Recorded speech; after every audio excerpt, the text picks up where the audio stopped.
Welcome to RPG Book Club. On today's episode, everything is fine. Nothing bad is going to happen.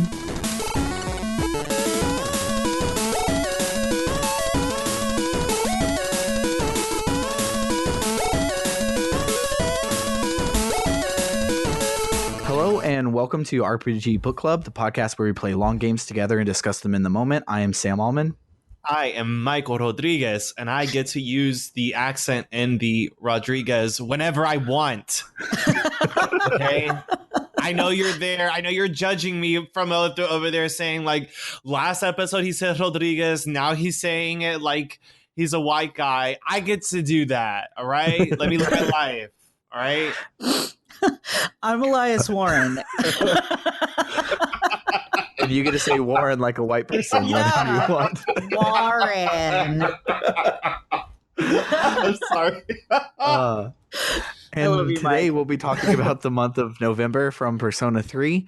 A lot happened this month, but we have some stuff to do before we jump in. So the first thing is I made presents for you guys, and I am so excited. I know I am they're too. super dumb, and you're going to open it and be like, why was this on the podcast? This isn't even content. But I was really excited. So y'all can go ahead and open them. Okay. Right now. I mean, and you guys are not going to be able to see this at home, but it's like he really got us this cute little bag, and it's floral, and I really am into that. Oh my god, is this a Floral Maru? I have Mitsuru. What is happening? This is the best thing I've ever gotten ever. What the fuck? This is Oh awesome. my god, I'm like getting emotional. This is even ew. Oh my god. Thank you so love much. it. Of course. Now We get make one sure of these every single time we complete a game because I this is like a badge and I want to. I was legitimately planning on it is just like keep putting feelers out for like what everyone's favorite characters would be, and then when we get almost to the end, make everybody a perler. Yeah. They're so cute. I love it. Spiffle will have to sit out because I don't want to mail anything across the continental United States. But You should just make him one and then like send it to his Twitter. Yeah, like send him a picture of it. he's like, this one belongs to you. If you ever come down, you can pick it up. But Thank you so much. It's great. Yeah, I can't wait to love this. post about this. Of course. Make sure you take pictures of it for me so I can put it on our and stuff. Did you make the design yourself, or did you find designs online? I found a design online. I freehand perler stuff a lot. The designs were just already perfect because like I was looking through for like inspiration and somebody had it and it was already good. So Awesome. I really love it. I love stuff like this. I'm really gushing about this. I'm gonna Thank you put her so up much. at This work. is absolute like Elias and I were just like so gay. This is like the best thing to get. Like, oh my god, he handcrafted a perler. Like it's like everything that I want. Like it's fantastic. Thank you. It's so good. Handmade stuff makes the best gifts, honestly. Yeah, exactly. Thank you. Yeah, that was really great. Thank you so much for that, Sam. of course. That means a lot to me. Thank you. Okay. The other thing I want to do before we jump in to the game at large is to talk about the videos. We mentioned them. I think it was last week. It might have been 2 weeks ago, but I was like, it feels like there's a bunch that we've missed, but it didn't give us any notifications, and that was absolutely true. There was like some 6 of them that we had missed, so I was going to read those now because important plot things happen. If you're playing along, you already know this. If you're listening along, spoilers for 20 minutes from now, things happen at the full moon. But, so I wanted to talk about these before that because these are definitely part of like the old game Persona 3 and not the new game Persona 3 in which we currently live. So the August video, because there was one per month and then October had like 5. So the one that was dated August something was Akihiko training on a punching bag in his room for boxing, and his I love that his room had trophies on like every single inch of everything. So many trophies. And Yeah, it makes me feel like all his modesty is just humble bragging. Yeah. Like stepping into his room, you're like, bitch, I can't deal with you, Akihiko. Like, why are you all over your room if you're so bashful about it, bitch? Like, I don't even want to hear that now. And so while he's training, he's muttering to himself that in was it Fukushima or Yakushima? Yakushima. So at Yakushima, he realized that he's not any better than Junpei with girls. So he bought a self-help book on how to talk to girls, and he's doing a practice conversation with himself. And it says, "Try to inject humor." So he's like, "That beef bowl place. Do you want to meet up there later?" He goes, "Oh, that's so bad. What am I, the chairman?" Because he is just as bad with those puns. And that's the end of that video. They're short, so it's fine that there's like a bunch of them. But then the first September video was Koromaru and Shinji watching a cooking show on TV. I love this one. And so Shinji is like, I could take this and make it for the group, which, as we talked about last time, is explored so much in the portable version, but here, like, this is the only bit of Shinji loves to cook that we get in the whole story. But like now you really know that it's actually a thing. He's a very, very good cook. Like he's assertive. He's a really good cook. And like I said, it's like how you want a boyfriend to be when he's cooking. Just like, no, you put that knife down because I want you to enjoy the food.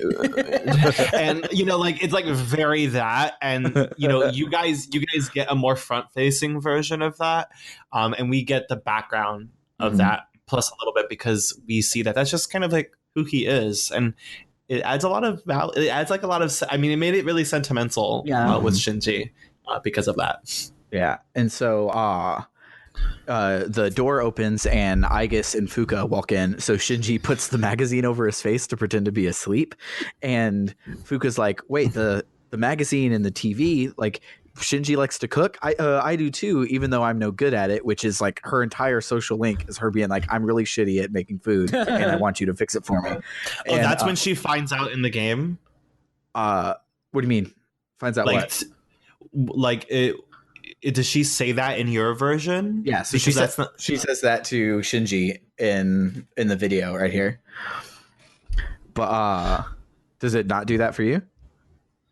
No, I mean because I forgot what happens, but because it was with Fuka that you explore how Shinji cooks. Now, I guess it could have been different depending on the social links that I did, but or I guess how far I went with Fuka.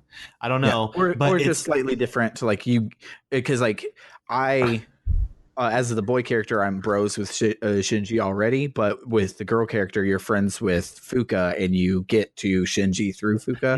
Yeah. So it's probably something similar to that. But, okay. Yeah, no, that makes sense. So, Koromaru tells Aigis that Shinji's faking being asleep, and so they Fuka and Aigis leave, and so then Koromaru goes over to Shinji and whimpers an apology, and Shinji's like, "It's not your fault, boy. I'll make you something too next time," which is so sweet. I know. Like, I was so glad he wasn't just like, "You fucking dog." He's just like, "It's okay, buddy. I'll throw you something from the table." You expect Shinji to be like that because he treats you like that, and then it's good to see that he doesn't do it to the pupper. Yeah. The next video was from September 20th, and it's Aigis breaking into to your room, and she's like an inch away from your face watching you sleep, and she's like, "Oh, his fever seems to have gone down," which made me remember that it was during the typhoon when you were sick for a week. So she was coming in and checking on you the whole time. So she's turning to leave, and she's like, "I got to leave before Yukari comes in and gets mad again." And then she's like, "But it's 4 hours until everyone wakes up, so I'll wait here a while longer." And she sits on the floor and watches you sleep. Which, like, if I didn't like love Aigis, I would be really creeped out. But I love her so much that it's so cute to me. Now to study human anatomy.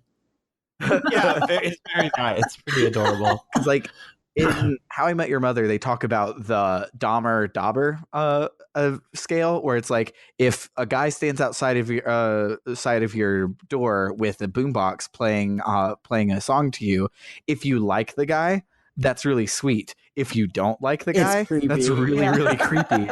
And so I guess, so everything she's doing is so cute to me. But like, she was 6 inches away from me when I was asleep for 4 days. Like, that's kind of weird. Don't watch me sleep for a whole 4 days. I think it's for me, the way that I see it, it's like so campy that I just have to laugh at it, because it's like almost, I feel like it's purposely that like 6 inches away from your face to be that comical. Like it kind of would be in a cartoon. Yeah, because it's not like she was in your closet like cracked open and touching herself or something. Like it's comical and like right up in your face. So it's like it's played for laughs, and because it's played for laughs, it's easier to think it's cute and not creepy. Yeah. But so then the next one is a steamy one. If you have kids in the car, you should cover their ears. Not while you're driving. Not while you're driving. Both hands at 10 and 2, please. Yeah. So the next video takes place on September 25th, and it's Mitsuru, I'm guessing, in her room, because all of this stuff is from the dorm, but it's like really freaking nice. Yeah, like it's the best room. Like ancient. Is anyone surprised? Not at all. I mean, she bought the school and like the mall. Wears mink to Tartarus. Okay, she's just like that's what she is. Yeah. And so like she has her own big screen TV, like as big as the one that's in the meeting room, and like a living room area in her dorm room and shit. Like it's super duper nice. And so comes in a towel, and she's like, I've gotten so used to walking around without a robe, but it's okay because I'm not at home. And she sits down on her couch and she picks up a swimsuit magazine that Yukari recommended. And she's like, I don't follow fashion. I just let my family stylist pick out my clothes, which is so bougie and rich. Wow. I am so angry at her. Like, wow, she is pretty bourgeoisie. Jesus Christ. And so she's like, oh, I got to get dressed. And so she gets up and walks off screen. And when she's like a pixel off screen, the towel comes back into frame and lands on the back of the couch before it fades to black. And I were both, of course, Ken and I were both watching that together. Like, take off the towel. Take off the towel. Of course, like literally everything in the P3P version is like text. Yeah. So like you get none of that. It's just like she's just like talking, and then it's like Mitsuru walks away. But like it's like, on the bright side, your resolution is higher than the PS2 resolution, so your anime cutout of Mitsuru is better than ours. So just the anime cutout. Yeah. No, that's it. Okay, right. Yeah. Nope, you're right. You're right. You don't get the visual gags or anything, but your anime cutout is in HD. So yeah, because that's so important. Yeah, you got me. You do. You do. Checkmate. So then the October one is Yukari in her maid outfit from the festival, and she's mad that the festival got canceled, and she's like, but maybe I can just wear this around for a while. And then she gets and she's like, hey, Yucatan, like, I love the maid outfit. Why don't you just call me master? And she was like, I'm never putting myself through that. She also does the Akihiko impression, but I didn't write down what his was. But it was much more just like, oh wow, like if that's what you want to wear around here or something like that. And so she notices that Mitsuru didn't go to like Party City and get a $5 costume. She got like an imported actual French made costume for Yukari. Yeah. It's like an actual uniform, like it's super duper nice. And she's like, man, I almost don't want to return this. So she pulls out her cell phone to take a selfie right as Fuka knocks on the door, and she's like, wait, I should get Fuka in on this. And so she drags Fuka in and just turns her around and starts unbuttoning her dress to be like, no, you got to get in this maid outfit with me for this picture. What is going on? And I'm just like, yes, take it off. But yeah, those are the videos. They're great. They had a lot of nice flavor to the characters, give a little bit of additional insight that you wouldn't normally get. I kind of wish that we would have saw that though throughout the months, to be honest. Yeah, like, they would have been much better, like as a response to the things you just did, but they didn't give us notifications for them before, and like, how was I supposed to know to go up and check it every week? I would have appreciated seeing those things as like little rewards for dialogues that you do, or for like even if you don't like level up a social link, even if you did level up a social link, seeing something like that would have been pretty awesome. You know what I mean?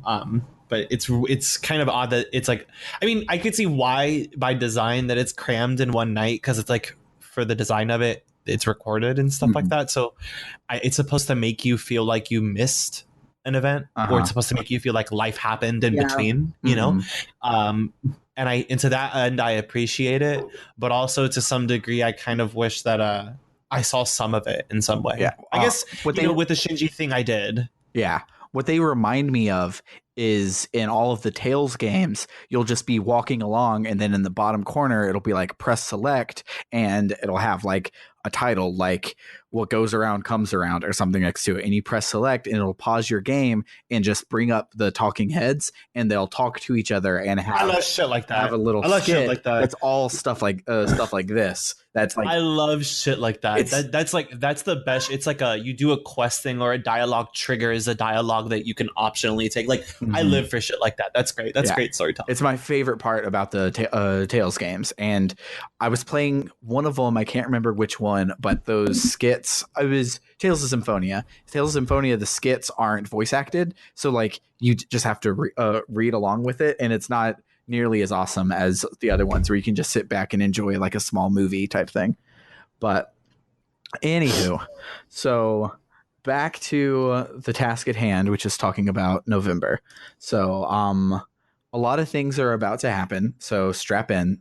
I'm gonna try and get your evokers out. Get your evokers out. Make sure you have them ready, because this is gonna get batshit. Yeah. So okay, but wait. Can I first just? I want us. We're gonna start, like, we're just like going straight like into November, right? Yeah. Okay, so it's important for us to like reflect back on the beginning of all this, and kind of like, I think what a lot of the players have already suspected about Ikutsuki, in that it's cool to have a Mr. Rogers around you, like that's awesome, but without a lot of context, it's kind of suspicious. And at this point, as we're gonna find out, Ikutsuki plays a really larger role in everything. And it's at this point that we really start to kind of, I don't know how to put it, it's almost like the drop of Persona 3 starts to happen here.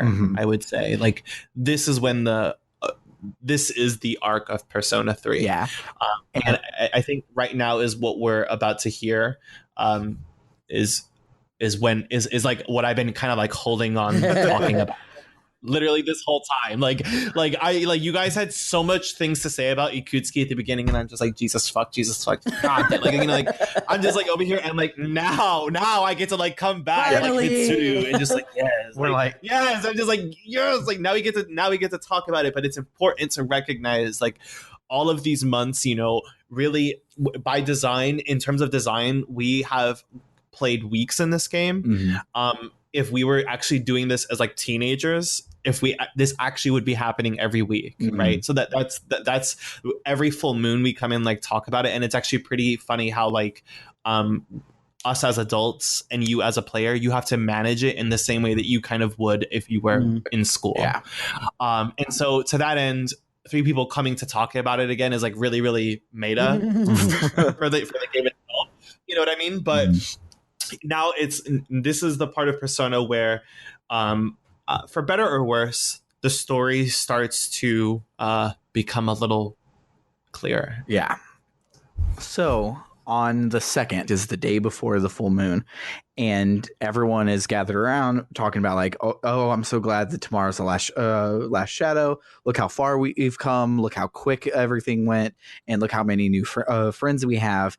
And Akihiko says that he's had his persona for over 2.5 years, and Mitsuru says that for the longest time it was just her because she's had her persona since she was a child, which is nuts to me. Why is she so low leveled? If she's been, she should absolutely be a higher level. Yeah. So back when she was a kid, she witnessed her dad being attacked by some shadows, and that's when she awakened her persona, and she was the first one to awaken a persona after the incident, which then of course became like what her dad started studying and stuff to try and fix the dark hour. We get a social link up for C's, which happened now instead of after the full moon, which I like. All of them have happened after the full moon, which I was like, oh, it's because something bad is going to happen tomorrow. Yeah, they're like, gotta get this out of the way. So we get to the full moon, and your character doesn't even go to school. He's like, nope. Like, it's like every other full moon, you go to school, and then right after school, it's like, oh, better go home and get ready. This one is like, I need an entire 24 hours to prepare for the dark hour. This is also coming from the point where, like, remember something, like you saw Shinji die, and they were like, you saw something tragic happen, but you still have to take your fucking ass to school. Yeah. Like, this is coming from that to now, where the main character's just like, I gotta stay home. Fuck school. Like, so it's a really serious event. Yeah. So everybody's getting together, and Fuka finds the shadow on the south end of the Moonlight Bridge. I'm guessing that's the bridge you like on the world map, like right there in the middle, because you never go to it ever again or ever before. Now that you mention it, Ken was actually pointing out, my Ken, Tuxedo Ken, not Ken in game, was pointing out that there are actually labels on the map. And in French, it says like bridge for the island of like Moonlight or something like that. Yeah. Really? I know enough French that I knew what that meant. That's really cool. But yeah, so that makes total sense. Anyway, go on. Yeah. So she says, pick your party and we'll head out. So I pick Akihiko, Koromaru, and Aigis, which are like 30 levels higher than everyone else. So that's going to be my team for the rest of the game, because which actually brings me to something I wanted to talk about after doing a lot of grinding recently, is this game makes the grinding worse by not having any like bullpen experience, which is really annoying, because like it in a game with so many choices and so many things to do, it kind of locks you out of making those choices unless you want to like you have like 8 possible party members. So that's like at the very least like almost 3 times experience share for these guys. Like yeah, like that's like 3 times the grinding to be able to access all of your party members when you might need them and stuff. And that's annoying. So I don't want to do that. So I am being 5-year-old Sam getting his first Pokemon game and just using my starter pretty much. But I don't blame you at all. So we get to the bridge, and Takaya and Jen are there. So Takaya says that using his persona is not inherently evil, and people die every day even without shadow attacks. So we must not want to destroy the Dark Hour, and we're just lying to ourselves, because like this power is awesome. People are dying all the time. You're not actually helping anything. So why do it? And we're like, well, because that's really evil. Like, pretty easy answer there, dude. Like, that's not what a normal person would do. So we fight him, and we get some new battle music, which is dope. And I'll put that in right now.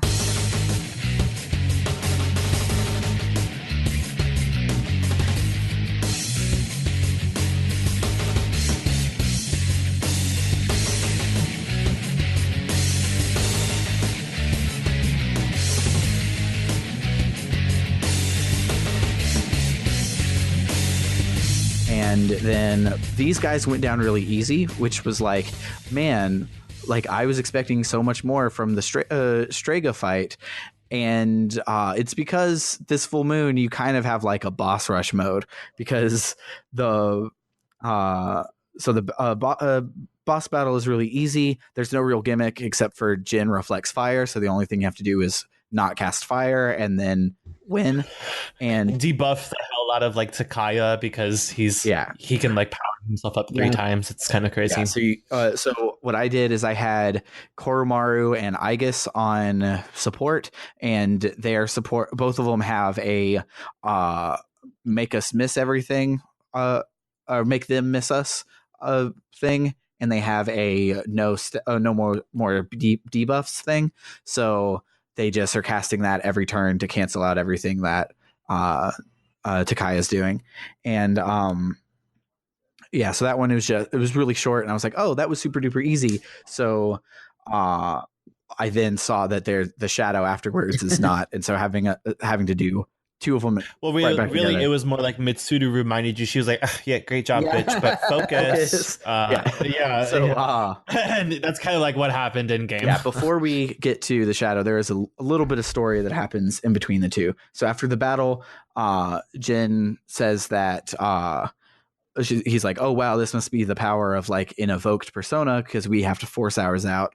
And Takaya, who's like beat up and on the ground, stands up and he's like, normally I would withdraw, but not tonight. He says, my body is worthless without my power, so I might as well prove my existence. And he draws a gun and holds it to his head, and he doesn't have an evoker. This one's a real gun. And holds it to his head. Then Jin, he says he'd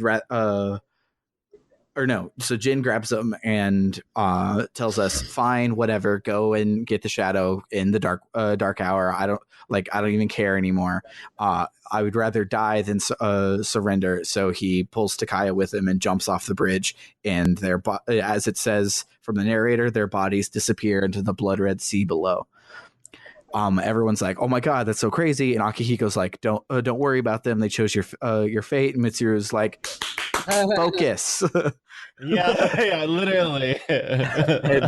So then in the distance we see the hanged man shadow floating over the end of the bridge, and it gives you an opportunity to pick a new party. I didn't, but I did make sure everybody was equipped, because games that aren't like default JRPG, I always forget about equipment, because like there's so much other menuing to be going on that I'm like, oh yeah, I have to like stop in at shops and pick up new stuff for everybody, because like in a Final Fantasy game, like that's just what you do. The first thing you do in town is you find an inn so you can save, and the second thing you do is you find the weapon shop and you upgrade everybody's weapons. But like you don't do that in Persona 3, so I forget all the time to actually equip people with stuff. And so I equipped people then because I remembered. And and then you head off to fight the Hangman. I really liked this fight conceptually. I hated it because I died like 4 times, but the idea is that he summons these 3 statues that are immune to different elements, and then he floats back, like using them as an anchor to stay and stays out of your attack range. And so you have to take them down and then when you do that, that knocks him flat, so you can do an all-out attack. But to make that not easy, he also summons other adds. So if those adds are there, you won't get to all-out attack on them. And so like it really was like testing your like, okay, I have to like analyze each turn. I have to like manage all of these adds. I have to attack the like in order and use my all-out attacks correctly and criticals and all of that stuff. But it was really, really hard. So like as a final boss, like it felt like it deserved to be a final boss. Like it had you using all of the tricks that you've learned so far throughout the game. Spoilers, it's not the final boss. I've already told you guys that there's 10 episodes, so we're not done. But it definitely is trying to sell that, and it does a really good job with the mechanics of this boss to be final boss. It was really, really hard. I know that you guys will probably just say the same thing. Was there anything else about the boss you wanted to say besides it was super hard? Not that I should maybe say on the podcast. You're like, there's children around. We wouldn't want to teach them that cheating is okay. Yeah, I had to look up Game Shark codes. I got like a third of the way through his health at max and went, I'm about to run out of SP and I'm never going to be able to beat this boss and continue with this podcast. This is the end of my career as a podcaster. I'm gonna look up some cheats, and so I got myself some Game Shark codes to give everybody max stats. And good thing about the story. See, this is why I wish that I was cool enough to have the original console and stuff, because on PSN download you don't get Game Shark codes. So when I died on him, I reloaded an old save and grinded for about 4 hours. You are at least playing on easy mode, and I made the mistake of going on normal mode at the start. Even with the max health, max SP, and max stats for everyone, it still took me a good 10 minutes to get the Hanged Man down. It was a pain. Man. It was such a pain. He wiped my team, and that's all I have to say about that boss. Yeah. That's how I felt about that. He was really, really hard. I'm noticing, because everyone said that Persona 3 was really grindy, and I haven't really had to grind. I've just had to be diligent with Tartarus, which I haven't been the last couple of times. When I ran into Mythical Gigas, I was just I've only been going into Tartarus 2 days a month. I really should go in more often than that. So that's all that is. But these last couple Tartarus bosses and this story boss are really probably where it gets its grindy status. Because you can make your way through the rest of the game just doing 4 or 5 Tartarus nights a month. But this one, it's the level curve is kind of incredibly high here. Yeah. It's very weird. It's almost incongruent with what happened the month before. Yeah, that's the reason why it was that's the reason why this was so disorienting for me this month, because I didn't know this, and if you don't know this at home, the P3P version is really well balanced for the most part, but they did rebalance other bosses, and the Hangman in here got a buff. It has considerably more health than it did. In other versions of the game, which is insane because it already had a lot of health, and so it's insane. I don't know what to say. So the shadow finally goes down, and I cried blood, I think, and I guess recommends a victory cheer, and she asked me to pick it, and I picked we don't have time for this. Can we just go home now? And so I guess literally that's what I did. I was I guess bitch, what? Girl. She goes 1, 2, 3. Can we go home now? Which is so great. In her robot voice, it's can we go home now? I love it. I took a picture of the screen so that I could save it forever because it's my favorite. So Mitsuru says that she'll arrange a party for us to celebrate, and she's going to bring sushi for everyone, and everyone's calling dibs on their sushi. They're like, oh, I want the eel, and they're like, oh, well, I want the tuna, and then Igus is like, I want blah blah blah and blah blah blah and blah blah blah, and just names 40 things, and it's sea urchins, scallops, and something else, and they're all like, but you're not even human. You don't even eat. Kin says that we're all immature, and he orders himself a tamago, and everyone's like, how old are you? Junpei's super excited because it was his idea to get sushi, and Yukari says, Junpei, you're just going to get everyone's leftovers, and everyone's having a good old laugh. It's really selling the into the game type celebration thing. It purposely breaks out of the Persona mold that you've been playing for 70 hours at this point, and it feels like credits should be rolling, and this is what the characters are doing behind it while you're watching type thing. And so everyone says goodbye to the dark hour, and they're reluctant to see it go. And then in the morning, Pharaoh shows up in the daytime, and he says, hey, this is the first time we've ever talked in the daytime. I got my memory back. I want to tell you something because I remember my role clearly. And he says that he tells us goodbye, says our friendship was a miracle and our bond will never break. And we get our max death social link. And that's the last time that you see Pharos, at least so far. So it's annoying that he's like, oh, I have something to tell you, and then didn't show up at the end of the month like I was expecting him to. Yeah. I know. There was at least so far. I'm fully aware that they're not going to just leave him on I have something to tell you, and then doesn't come back. But I was really expecting like more. It's like when I was finishing up, I'm like, oh yeah, he didn't come a week before and tell me to get ready for the full moon. That's so sad. I miss my buddy. So it skips to after school, and we go to the sushi party, and Aigis and Ikutsuki aren't there, but they said that they would join us later. Ikutsuki was just going to do some maintenance on her. So Kirijo Sr., Mitsuru's dad, shows up. He thanks us for our accomplishments. He like comes up and grabs Yukari's hands and is like, "Thank you, especially. I know it's super hard for you."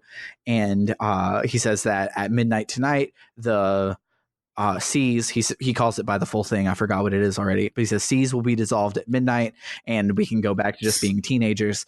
But everyone's kind of bummed. They're like, "Can we still like live in the dorm and like be friends at least?" So so like the idea there is to like, it was like a comment to like kind of make you, it almost kind of makes you feel like you're supposed to forget what happened, like, oh, you could just be like a student again. And I find that comment was made in the game, or that line was put there because of what happens in the future. So everybody's bummed except for Junpei, who's happy to just eat. And he's like, hey, I want a picture of everyone. So we gather around to take it. Then it cuts to an anime scene, like looking through the viewfinder. And like Koromaru starts barking. Akihiko and Junpei get in a fight. Like the whole thing like falls apart. And it's so cute. I'm going to put so then it's almost midnight, and Aigis and Ikutsuki never showed up. And they're like, okay, well, like what's going on with that? We'll get them in the morning. And then it clicks over to midnight, and the Kirijo's bodyguards turn into coffins, and everyone's like, fuck, still have the dark hour. Like what's going on here? And it's more like wait, what the fuck? Like what's happening? you know, like kind of like that. At this point, I was just like, oh man, I just have a feeling I know what's coming. I'm just like, because somebody's not there, and I wonder why. Yeah, right. So a bell starts ringing, and Kirijo's like, you said that Ikutsuki had Aigis with him, and Mitsuru's like, prepare for battle. We're going to Tartarus. And we're like, but what? Wait, what? What's going on? Like someone please tell us something. And she's just like, a lot of this feels like Mitsuru's really driving. Like she's really the main character. Yeah, because like she's the one that's always going like, oh my god, and then like figuring it. She's like the Hermione of the group. Yeah, you know what I mean? Like really figuring it all up and going like in a real director. It's kind of funny. Like I understand when you pick a mute lead character that you need somebody when a cutscene starts to make all of the decisions. Persona 5 does it by you like your choices are like every 3 lines you have a choice in the game. Here you can go for like 15 minutes before picking a choice, but because they do that, they have to kind of make all of the realizations and the driving the plot pass off to somebody else, which is fine. It's not like a movie. Like in a movie, you would hate if your main character didn't do anything because you're like, why aren't we following Obi-Wan Kenobi? Why are we following Qui-Gon Jinn? And and stuff like that. So it's like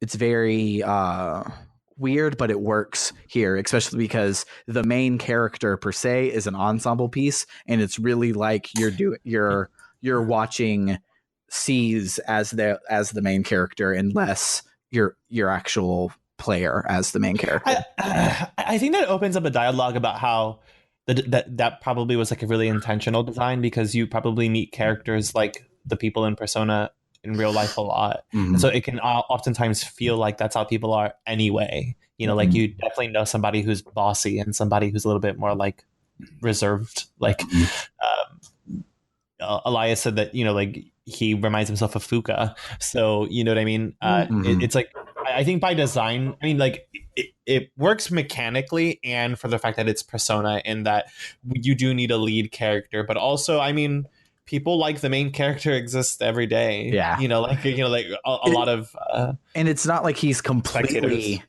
like a spectator, because like there's obviously something important going on with him, and I guess there's the fact that he has the Velvet Room contract and can change his persona. Like he's definitely an important part to the story, but like his important part to play is kind of a like lieutenant to the colonel that is Mitsuru. So like she's in charge, he's her like first in command type thing.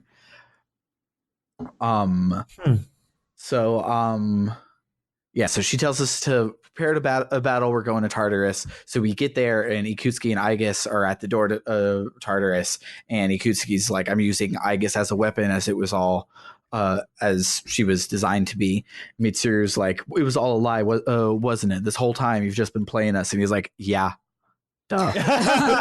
Like, it's great. Yeah, it's like literally the first thing out of my mouth was, I fucking knew it. I just from the start, I was like, there is something really fucking off about this guy.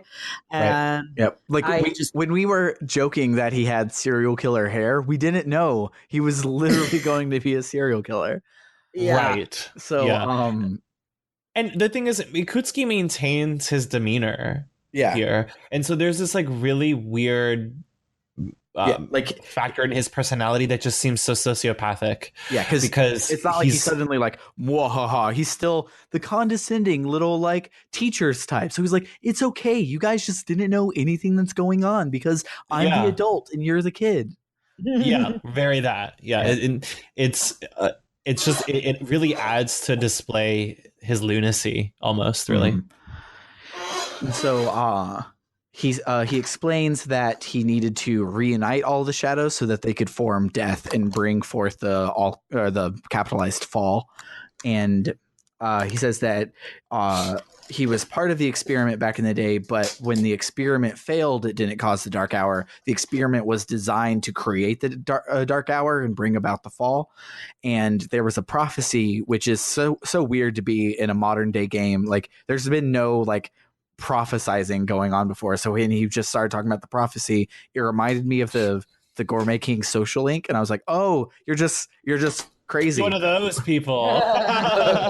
Because it's not like, because like if we were playing Legend of Dragoon and someone would be like, well, the prophecy says, I was like, all right, let's pay attention to the prophecy. But here I'm like, I was playing like my Xbox 5 seconds ago. Like there's no prophecy involved. Right.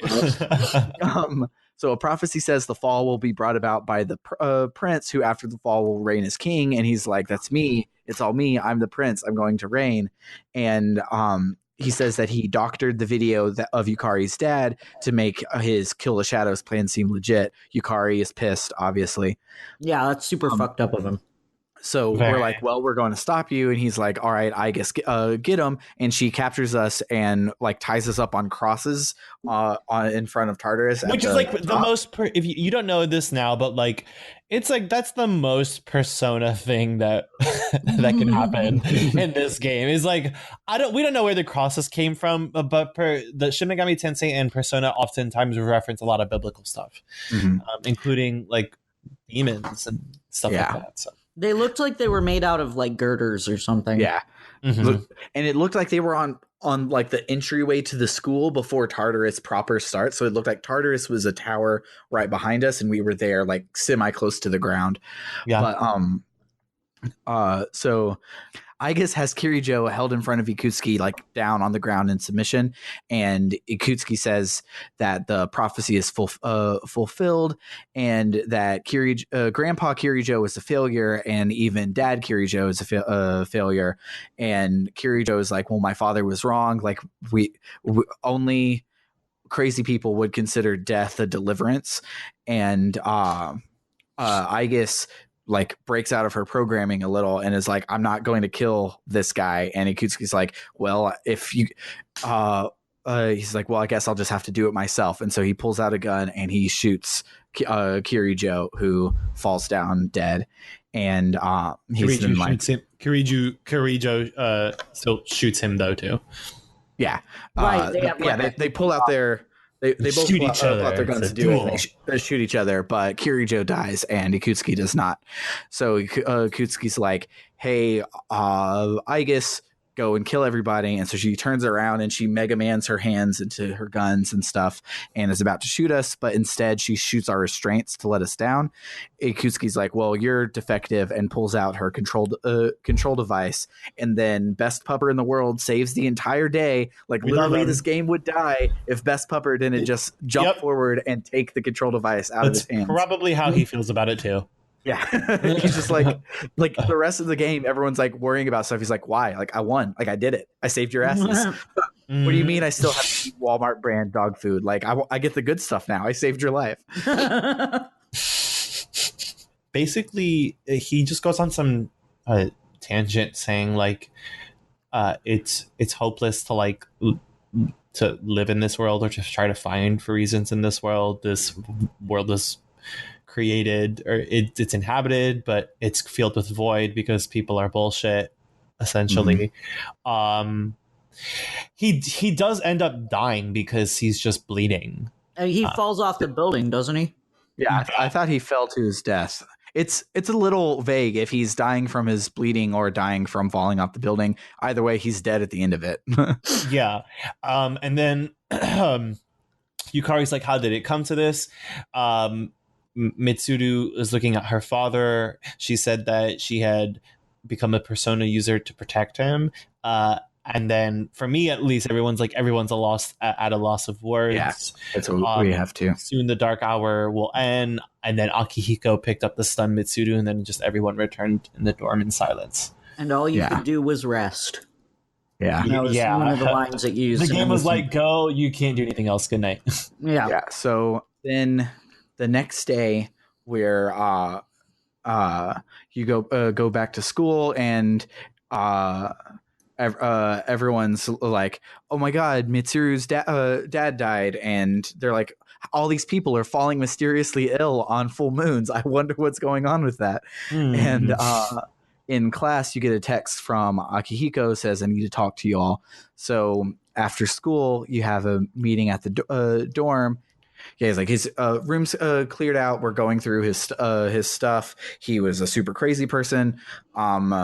Mitsuru is an only child, so she's having to go and settle a lot of like funeral and family business matters because she instead of being the heir to the school and the mall and $1 bajillion, she now personally owns the school and the mall and $1 bajillion. So she has to go and deal with all of that.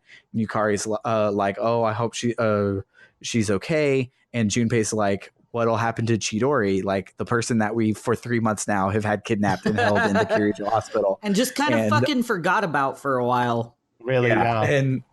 And Akihiko, he goes like, there's no word on what'll happen yet. They're probably too busy to be thinking about it. The entire Kirijo group must be in a state of shock. Yeah, and so Yukari says that we have no idea how to get rid of the dark hour. We don't even know what we're fighting against anymore. And Ken's like, well, what would have happened if we had actually been sacrificed? And Fuka's like, there's a lot of unanswered questions, but standing around won't solve anything. But what we do know is that Tartarus is still around, and there's a bunch of shadows inside of it. So we should just train and get ready for whatever comes next. Ikutsuki-san also mentioned something called the Fall.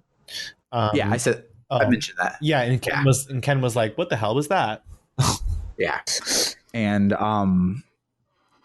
so we all head off to bed, and Fuka stops Yukari and was like, hey, there was a video on the chairman's hard drive if you want to watch it. So yeah, so that night Yukari is watching the recording, and it's the same as the one that she watched before, except instead of saying hunt the shadows that were released. It says do not hunt the shadows that were released.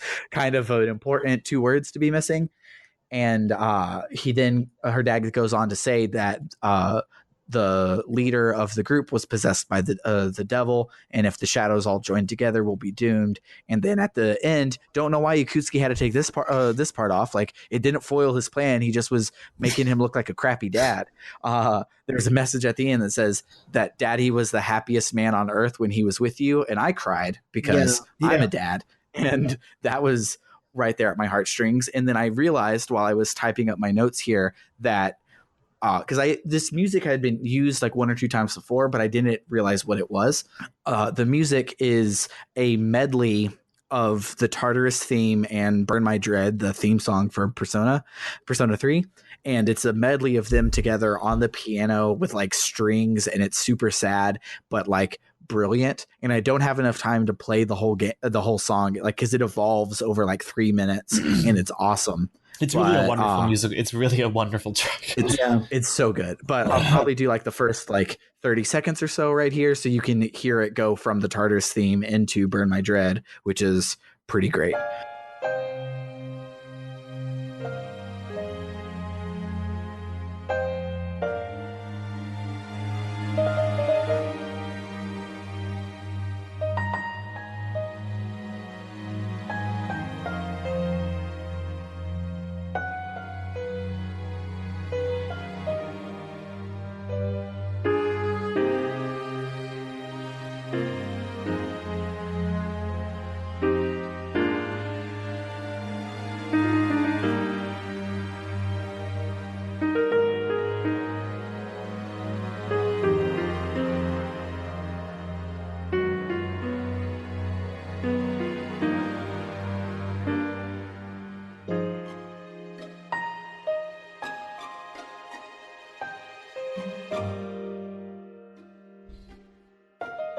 After the video's over, she looks up and is like, I got your message, Dad. And her persona digivolves. But I didn't like her new persona as much as her last one.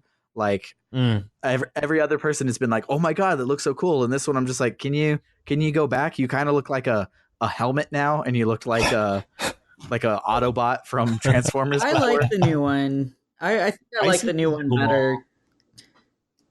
Well, everyone's allowed to be wrong.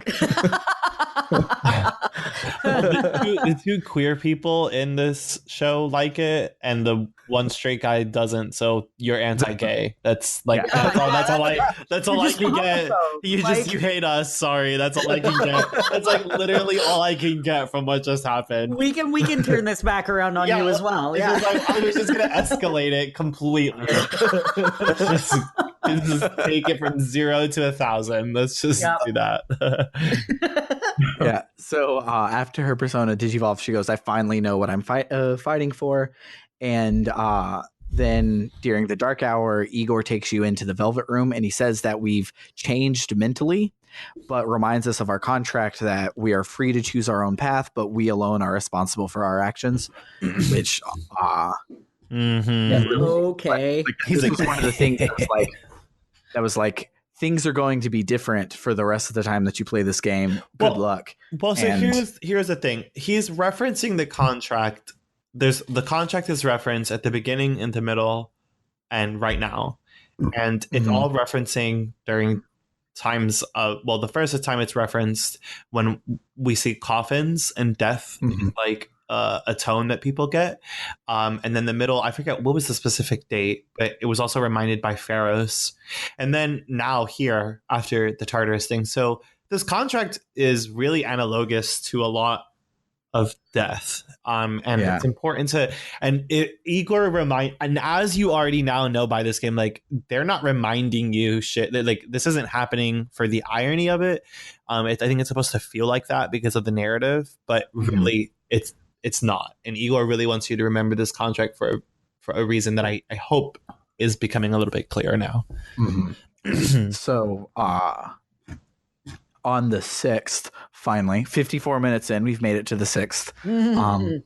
We did it, guys. So on the 6th, we finally see what's going on with Chidori. She's still in the hospital, but Junpei comes in to talk to her about how he killed her friends, but she already knows it and says she didn't want to talk about that. She says, "I'm so scared, it hurts," and then she suddenly pivots and is like, "What do you know? Think about your future?"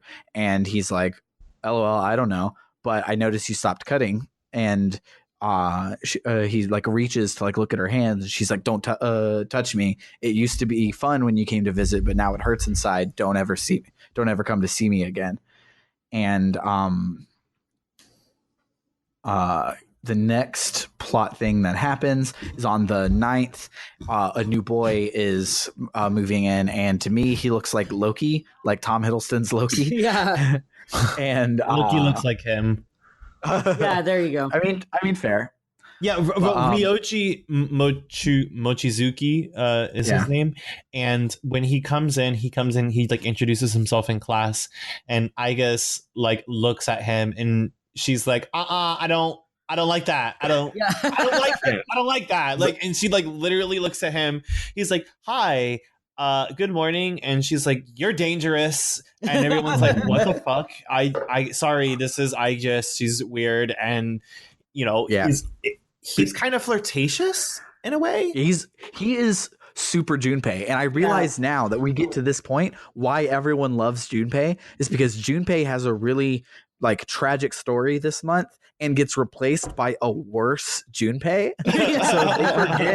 So they forget the 8 months of problematic Junpei, and they just remember the tragic Junpei, and then they have a new problematic character to yell at. So yeah. Junpei looks like a fucking saint next to this guy. Yeah. He is super respectful of women compared to Ryoji. Because like Ryoji comes in and he's just like, "Hey, I guess looking hot," and she's just like, "You're dangerous." He's like, "Okay, cool. Hey, you extra chick over here, you look hot too." And just like, "Oh no!" And like every time he sees a new like member of anything, he's just like, "By the way, do you want to go out this weekend?" It's just shotgunning his like on OkCupid when you would shotgun a message to every single person. Like that's all he's doing in school. So on the 13th, when I got home, Ken said that Junpei seemed really different, and he wonders if something happened to Chidori. Then on the 14th, Yukari meets Mitsuru up on the roof because Mitsuru had been skipping student council, and Chihiro was like, "Hey, everybody in the school, go find Mitsuru. I can't run student council without her." And so everybody was looking for her. So Yukari finds her, and Mitsuru is like, "I don't even want to go on the class trip because I'll spoil the fun." And Yukari's like, "You should definitely go." And then she's like, "I also I'm glad I caught you alone because there's something I want to say to you. We don't usually relate a lot to each other, but I know what it's like to lose a father. So I want to be more upfront with you." And before she can say what she means, Ryoji shows up and is like, "Hey, I was looking for Mitsuru too. Glad I found her. Oh, by the way, you're really, really hot. So do you want to go out one day?" And both girls are like stunned and don't know what to do. So Mitsuru's like, "I'm going to go back to the meeting." And she's like, "Yukari, thanks for being concerned about me." And then Ryoji's like, "She didn't answer my question." "Hey, Yukari, do you want to go to Shirakawa Boulevard with me?" Which, if you remember, is the place where you just go to hook up. So she slaps him and walks away. Oh no, she stomped on his foot. That's appropriate. Stomped on his foot. Yeah. But I was like, "You go, Yuka. She's my girlfriend anyway. We got to level 10." Nice. So on the 17th is a school trip to Kyoto, as Mitsuru was mentioning a second ago. Our hotel is super duper nice, but like shaped exactly like our dorm, which I thought was funny. It has a hot spring there, and I wrote in my notes, I'm like, "I'm sure this will be totally above board. There will be no hijinks at the hot spring." No, not whatsoever. So then I guess shows up to the fountain, and she's like, "Is this the hot spring?" And you're like, "No, I guess that's a fountain. Like you don't bathe in the fountain." And so then while they're all palling around, they're like, hey, Ryoji, what was your old school going to have for their class trip? And he's like, I can't remember. And Yukari's like, that's the highlight of everyone's year. What do you mean you can't remember? Which at this point I was like, oh, he's Pharos. I think that's my headcanon right now. There Like, you go. like Pharos is gone. This is the new kid. He's obviously Pharos. He doesn't know because he didn't exist on any of that. And he's got that beauty mark by his eye too that Ferris had. Yeah. And so I'm just like, yo, this is him. Like, if two super pale, sickly boys like exist in one game, they're probably the same person. But so I was like, okay, this guy is not just because, like, I thought when he showed up, I knew he was going to be the new big bad, because it's like we killed a big bad and then suddenly there's a new character in the game. And that's how RPGs work, is the fourth person you meet after finishing one chapter is the big bad of the next chapter. And so I'm like, I know he was going to be bad, but it was at this point where I'm like, oh, he's probably like not a real person of some sort. Pharos seems most likely.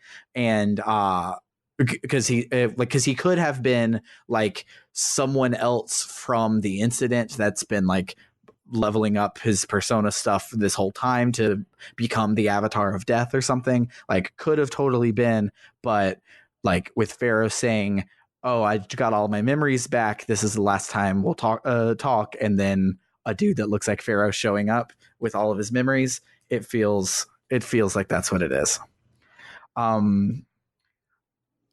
So everyone goes up to their rooms, and Junpei, of course, tries to follow the girls up, and Yukari tells him to knock it off. I explored the hotel. I was expecting there to be something to do, but the only good thing to do is to talk to Kinji and Kazu, who are both trying to sneak a peek at the girls' hot spring, because they're like, okay, well, if it's over there and our rooms are over here, like geometrically we could do it. And Kazu's like, dude, but we're not like 10 feet tall, we can't see over the fence. And Kinji's like, aren't you an athlete? Aren't you supposed to be breaking down your barriers? And he's like, you know what? You're right. And the Kinji's like, but wait, I think our height is a barrier we can't crack. And that's like the most relatable I felt in this game. Yeah. As someone who's 5'8". Mm-hmm. Oh, I'm 5'4", so yeah, I think I'm 5'6", so we're all 40s. We are. The other thing that you can do there is there's a little snack shop, and before we had left, Ken was lamenting that he couldn't go, and was like, he said something about, oh, don't worry about getting anything for me. And Junpei's response was, are you using reverse psychosis on me? Which I laughed really hard at that. But Ken was like, oh, well, it's just that there's some really great snacks in Kyoto. Mm-hmm. And so in the hotel, there's a little snack shop. And I went, maybe I can get something for Ken. And sure enough, they sold a whole bunch of stuff. And I bought one of everything. Mm-hmm. Did that pan out for you? Because I bought one or two things, and I don't know if that affected anything or not. So it doesn't affect anything while you're in Kyoto, but when you go back, you can choose to give Ken one of those snacks. Oh, that's really cute. Yeah. It didn't give me the option. I wonder if you have to buy all of them. Oh, that's weird. So like Junpei had been like, yep, we got a whole heap and helping of memories for you as a souvenir. And I'm like, Junpei, you're a fucking asshole. So I went up to Ken and I like how like you see Ryoji and then you're back to Junpei, you're a fucking asshole. That's my favorite thing. Both dicks. But yeah, I went up to Ken and was like, I talked to him and it offered me the option to give him one of the snacks that I had picked up. So I give him some kompeto, which if you don't know what that is, they're little sugar stars. Cute.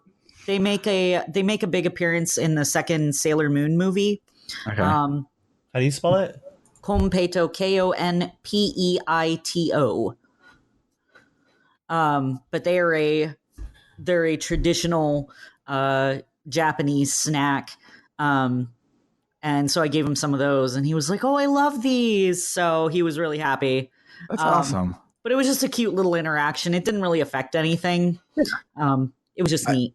Yeah, I love little little thoughtful things like that, which like those sorts of things really play up the like visual novel part of the game, because like in visual novels you have the opportunity to do that stuff all the time because that's most of the gameplay, and so I love when those little things stick out in Persona.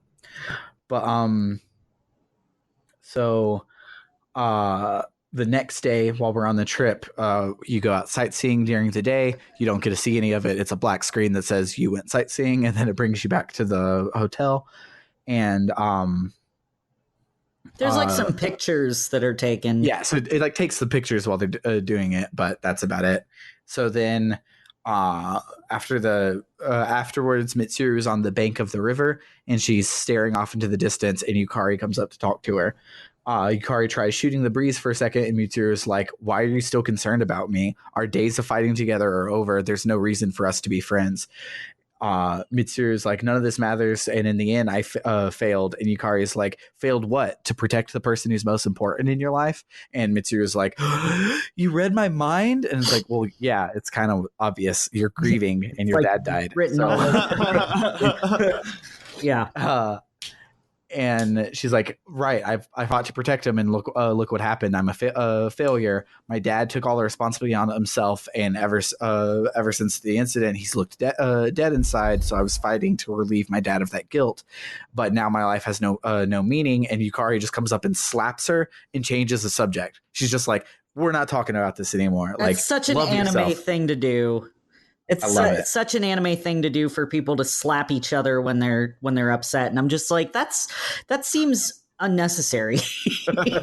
Super dramatic. Yeah. Like, this girl is grieving and you slap her. I mean, like, she's rich, so maybe the rich girl needed to get slapped, but I'm like, does it really, like, I mean, she can't pick out her own clothes. She has a family stylist, so maybe she can't sort her own emotions. Yeah. She needs a family therapist as well. So Yukari says, back in the day, I used to live in Kyoto, and I would get away from my mom and all of her boyfriends by coming to this river. And the whole time I used to think about my dad and what happened to him. What her dad did was wrong, but he realized that it was wrong. So he fought all the way to the end to try and make it right again. So Yukari is fighting because her dad knew the shadows were dangerous, and Yukari wants to finish what he started. She says, that's all we can do, right, senpai? And Mitsuru is like, I agree. Nothing is over yet. We need to finish things for the sake of our fathers. And then Yukari is like, well, I guess we should take a bath together now, which like cracked Summer up. Like, I was dying because she's just so like awkward. It's like this really tender moment. She's just like, well, I guess we have to see each other naked. Yeah. That's the only like, we just reached this level together. We just bared our souls. Now let's bare our boobs. And Mitsuru is like, what? And she's like, well, now that everything's out in the open, there's nothing less for us to hide, right? And it's like, are you trying to see Mitsuru naked right now? And then she's like, well, that's not what I was talking about, obviously. And I mean, Yukari runs off. Yukari was trying to undress Fuka as well, so right. I wouldn't be against her being bi. Yeah, I could see it. So Yukari runs off, and Mitsuru looks back at the water and says, "Don't worry, father, I'm not alone." And her persona digivolves, and it's super duper pretty. I love it. I love her new one. I loved her old one too, but the new one just like when her old one popped up, I was like, "Oh no, I love that one! Don't turn it into another helmet." And then it actually got really, really pretty. So the guys finally get to go into the hot springs, and Junpei and Ryoji are trying to find an excuse to stay in the hot springs till it switches over to the girls' bath. They ask me what I think about that. I'm like, that's fucking gross. And they're like, well, it was just a hypothetical question. And so it turns out that they tried to come like 10 minutes before shift change so that they could spy on the girls because they're the grossest people in the history of video games. And they say that they're just joking, and they totally didn't plan that. But then they hear a splash of someone getting in the water. They're like, "Crap, we're gonna get caught."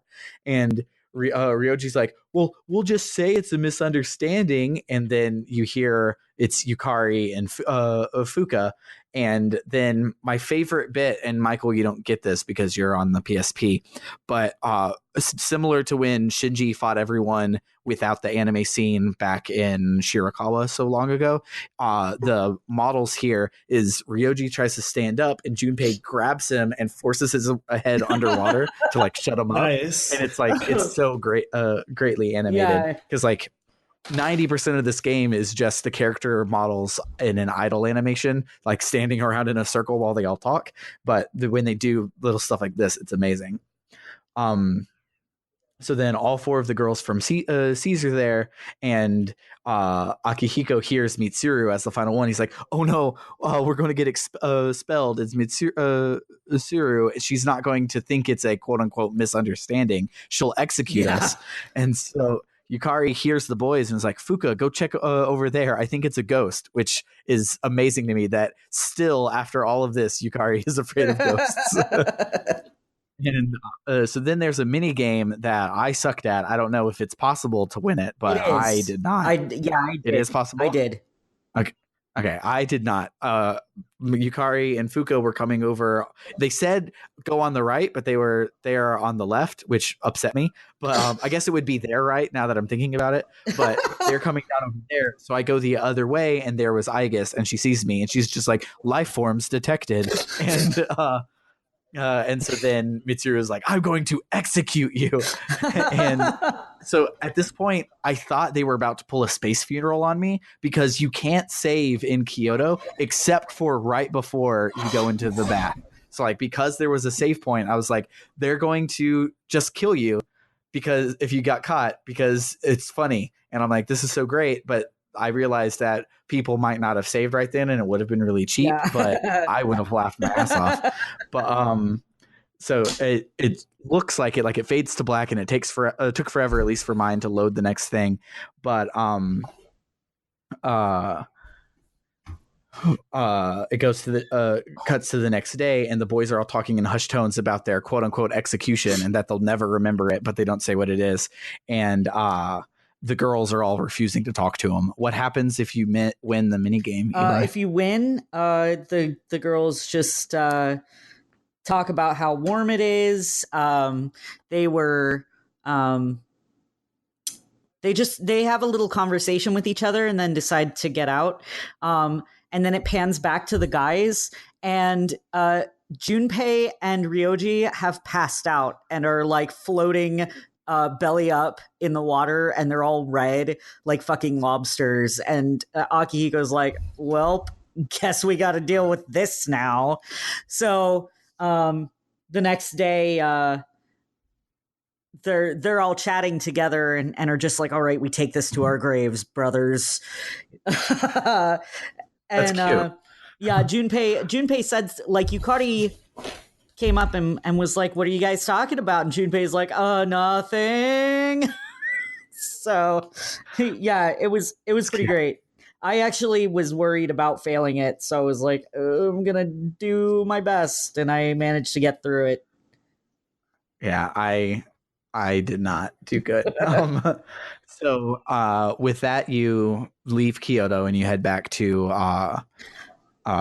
head back to the dorm. Wait. The next, I'm curious, did Michael have a sequence like that because he's playing a girl character? What basically happens is that you just see it from the the girls' end, which is that you catch the guys there floating, like passed out, and then Akihiko is like, "Oh no, this isn't a misunderstanding," and then Mitsuru is like, "I'm gonna kill you all. Good night," and then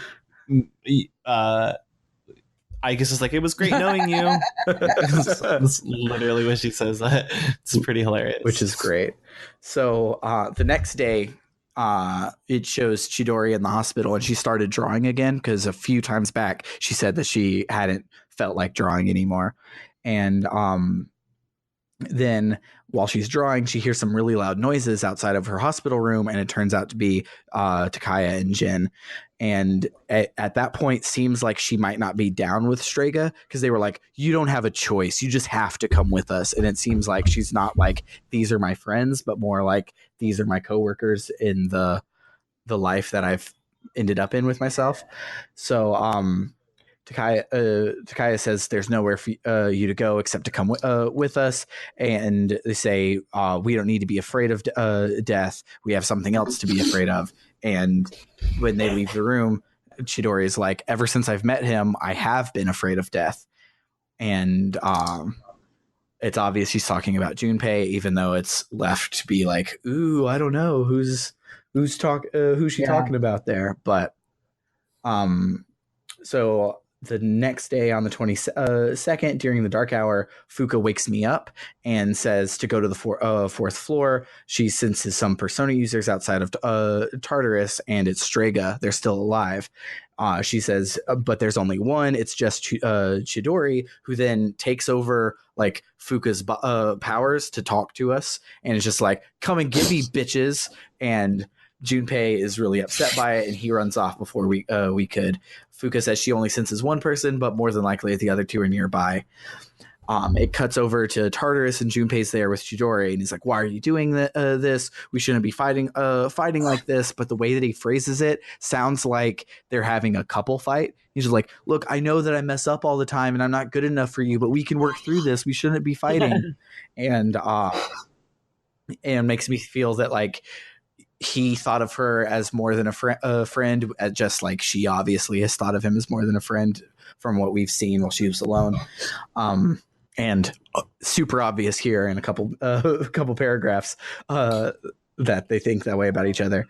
But he goes up to like console her, whatever, and she's about to attack him, but Fuka uses her ESP to be like, Junpei, watch out, and he moves out of the way to dodge her attack. So then we fight her, and the whole time she's like, Takaya was right, you people suck, blah blah blah blah blah. And after the fight, she collapses. During the fight, with what she was saying, I thought she was trying to like suicide by cop, but like suicide by a C's member. And so I was because like she obviously didn't want to go back with Strega. Strega wasn't there with her. And I was like, something like bad feels like it's going to happen. And she really didn't fight me that much. Like she did did she fight you guys at all? Or did she just talk on her turn? She talk. Yeah. So I think this was one of those where like you just see the battle system and you start fighting even though the person's not trying to hurt you. She was kind of doing some stuff, like she would cast I can't remember if it was Augudine or something. Like she used something once or twice, but for the most part, like she just buffed herself. Okay. So she, after the fight, she collapses and Junpei runs to her. She says again, don't touch me. And he's like, just tell me what's happening. And she says, I don't fear death, but instead I fear attachment. But now that I'm with you, I fear a lot. I fear loss. I fear death. You brought me pain and I don't know how to process it.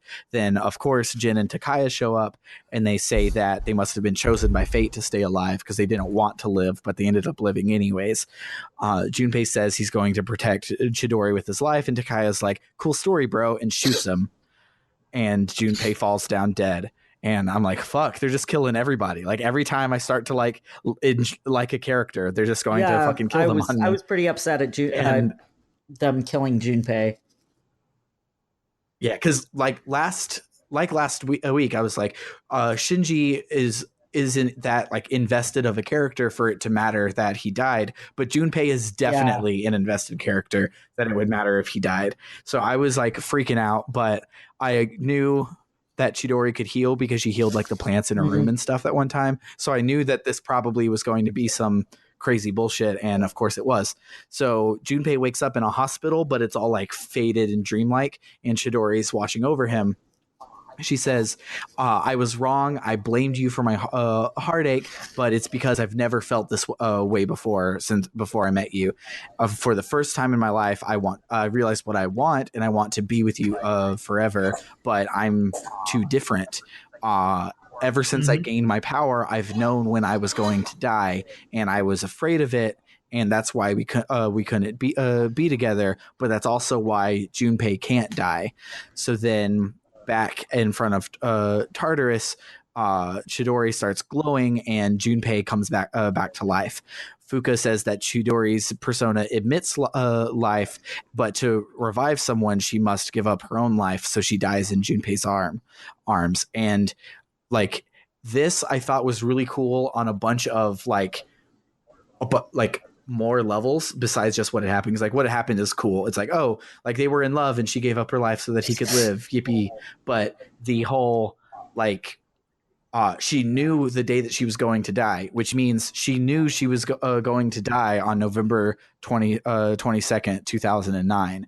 So like she knew Strega was going to show up and she was not going to survive the night. And then she goes to Tartarus. I think she was trying to like suicide by cop because she's like, it's my like, I can't fight fate. I know I'm going to die tonight somehow. Might as well die this way. And so then when Junpei dies, she's like, oh no, it's because I give up my life for Junpei. Like this is how it happens. And it like made it that much more sweet and like layered. And I really, really enjoyed this part, which I thought was crazy because I've been bitching about the Chidori's plot for like 4 months now. But I don't like how it quickly escalated to this. Oh, absolutely.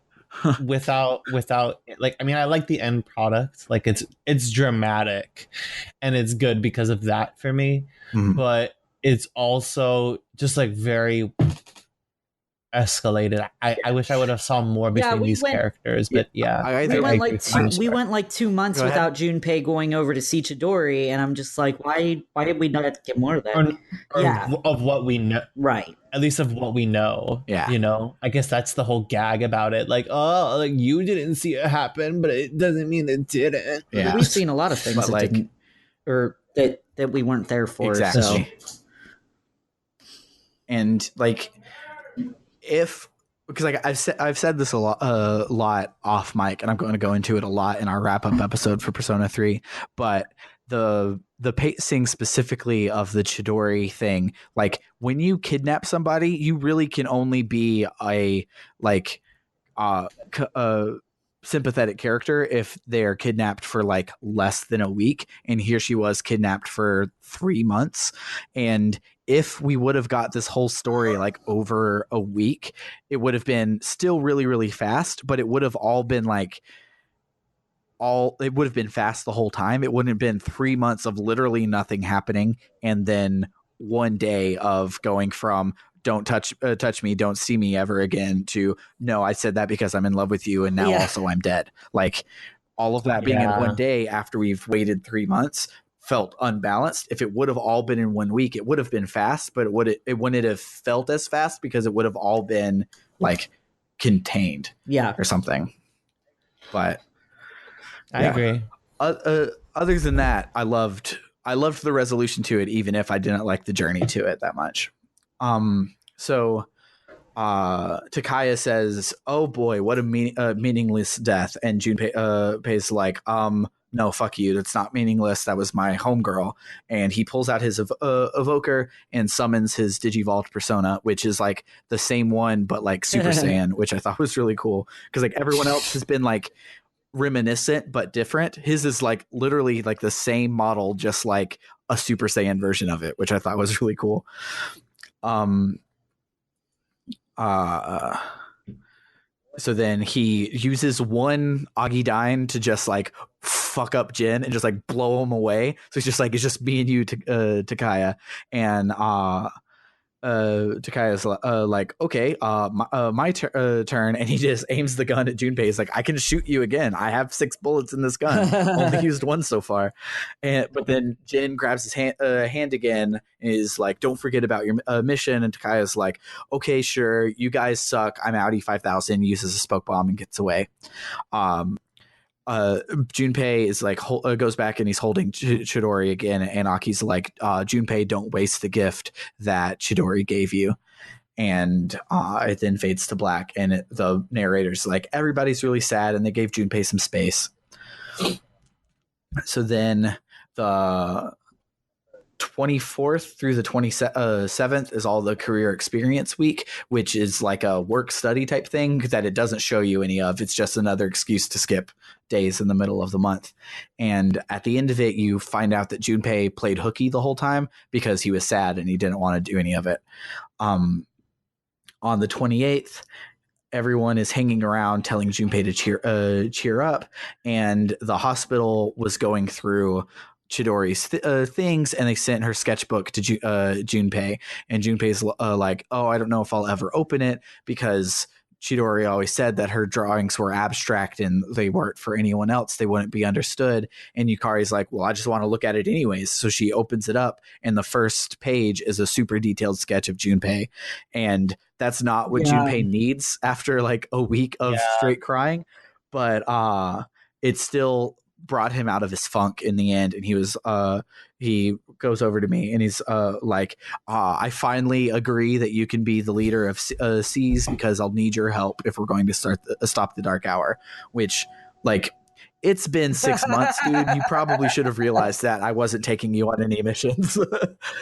Right. Like he just had to get over his own ego. That's like literally it. Yeah. Then on the 29th after school, just because you get greeted, I don't know if we've ever mentioned it, but you get greeted every time you come home, and someone's just like, hey, how was school today? Most times, but sometimes they'll throw in a little bit of plot stuff. And Ken was like, hey, Ryoji's upstairs. He's hanging out with Junpei. It's really good to see him like having fun with somebody again after all this crap that's happened. Then on the 30th, Ryoji visits Junpei again, but this time it's a cutscene, and so he's just like, peace guys, I'll see you all tomorrow. And as soon as he leaves, Igus comes out and is like, is he gone? Because he's super dangerous and I don't want to be around him. And Yukari's like, well, he might be dangerous because he was hitting on Mitsuru when he first met her, but like not taking Igus seriously. And Igus says that she envies Junpei because she doesn't know what it means to live. All she knows is what it means to function. And she doesn't understand living, but she understands loss, because if anything happened to the main character, but she's telling that to the main character. The main character cuts her off and is like, don't worry about it. You don't have to worry. Nothing's going to happen to me, which probably means something's going to happen to me. So she says she wants to always be with me and protect me. And then as she's leaving, she says, Ryoji is dangerous, and since I'm a machine, I can't die, so I'm going to protect everyone.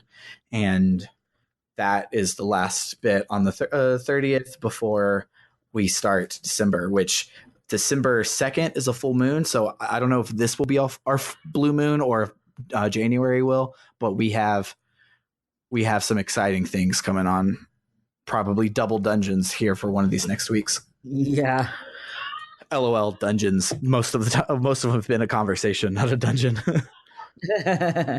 But yeah, that wraps up November. This was super duper packed, and because of that, we're going to save our social links for if there's a chance that the rest of the game will be super packed, and our social links, like if there's a really, really cool one and we have time, we might do it. But we'll beat the game on the 9th, and then what day would that be? So then the 16th, we'll have a wrap-up day where we basically talk about the game as a whole. We go back and we like, oh, I've been thinking about this. And we go through things like the answer for Persona 3 Fest. We'll talk about like the story that happens there. I probably won't beat it in that week, but I'll just look up like a Let's Play and see what happens. There's no way I can beat that in a week.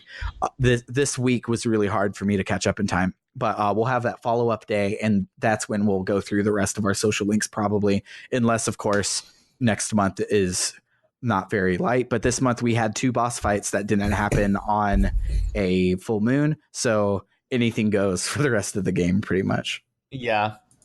So,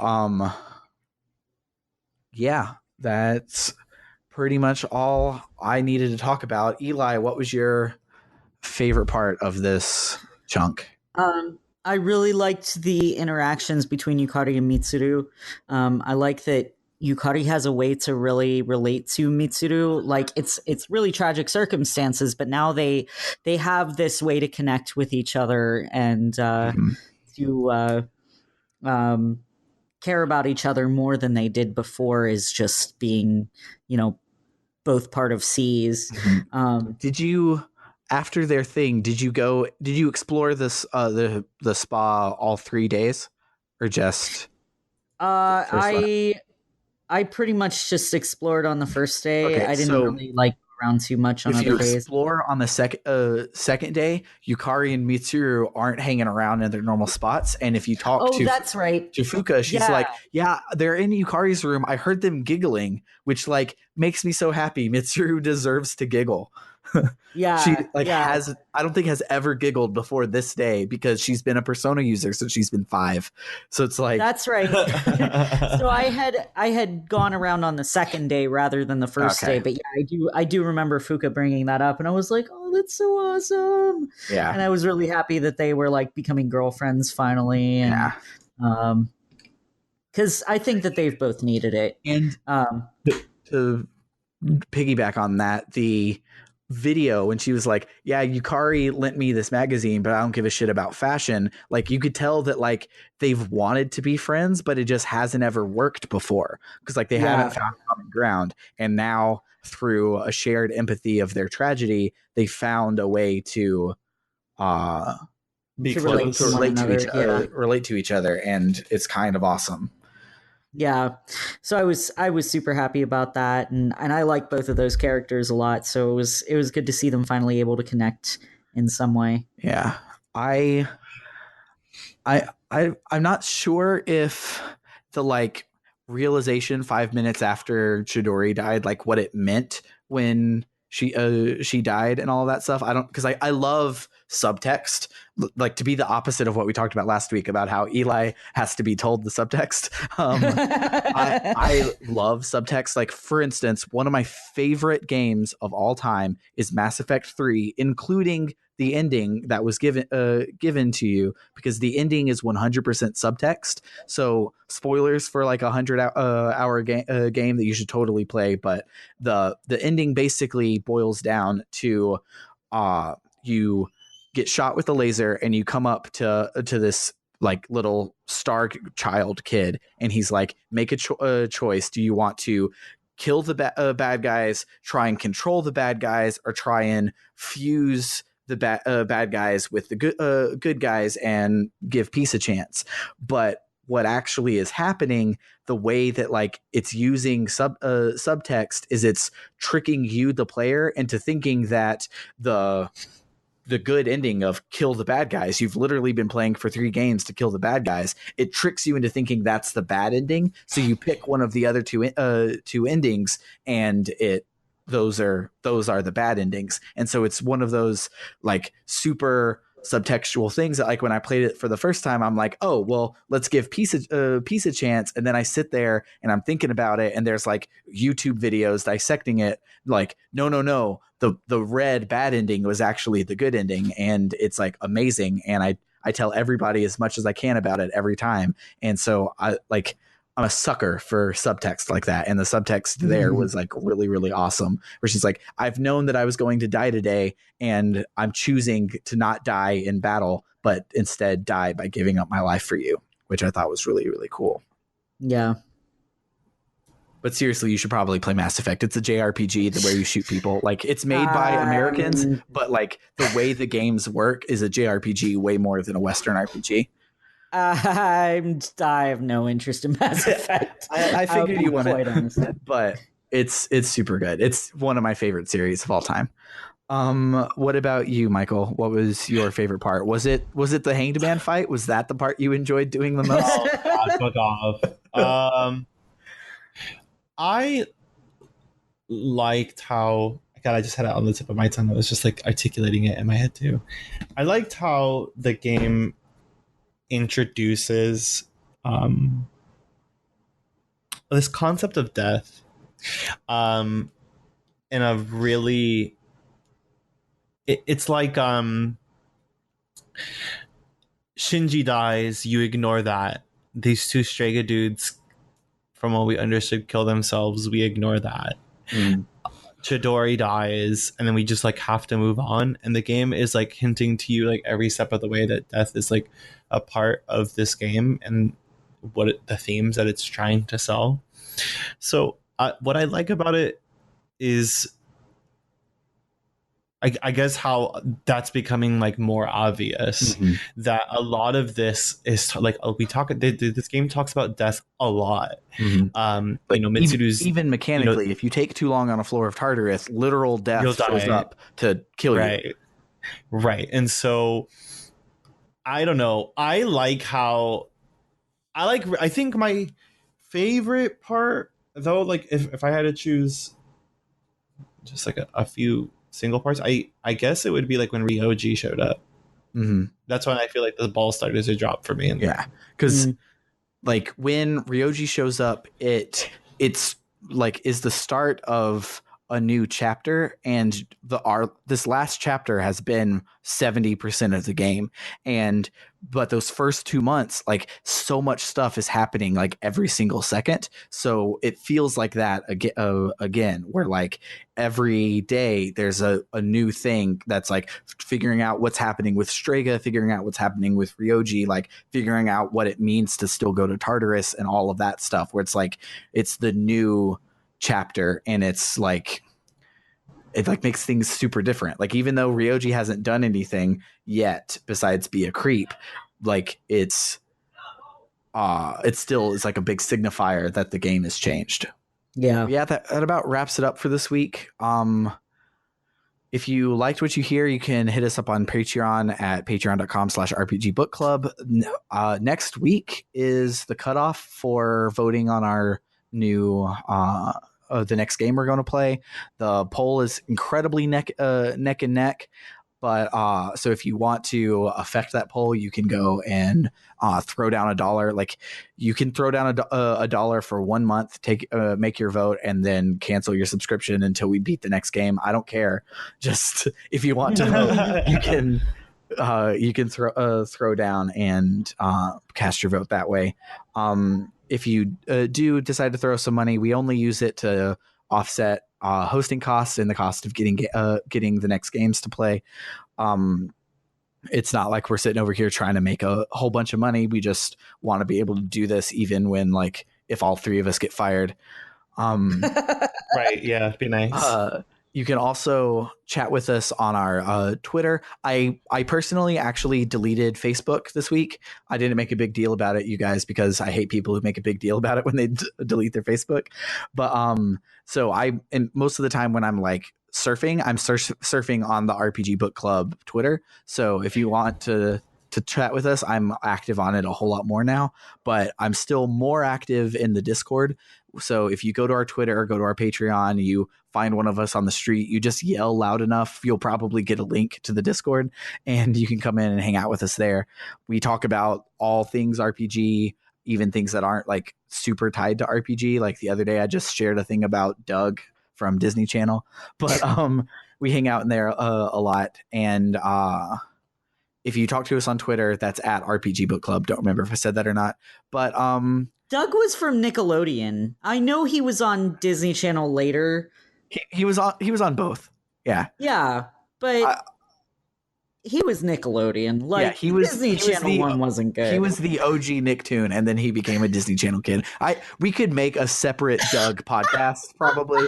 Right. Sorry. It'd be great. I'm like, are you that young that you watched Doug? Oh no, I did not watch Doug on Disney Channel. I tried Doug for on a Disney minute and a half. Terrible. Yeah.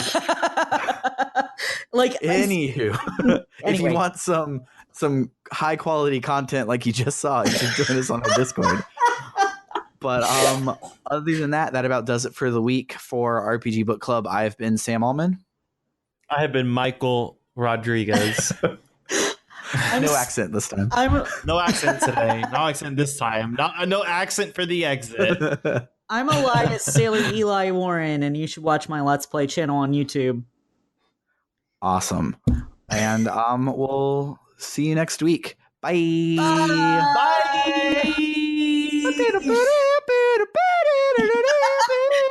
Bye. That's exactly what it sounds like. Yeah, we should do an a cappella version of that someday. Fuck that.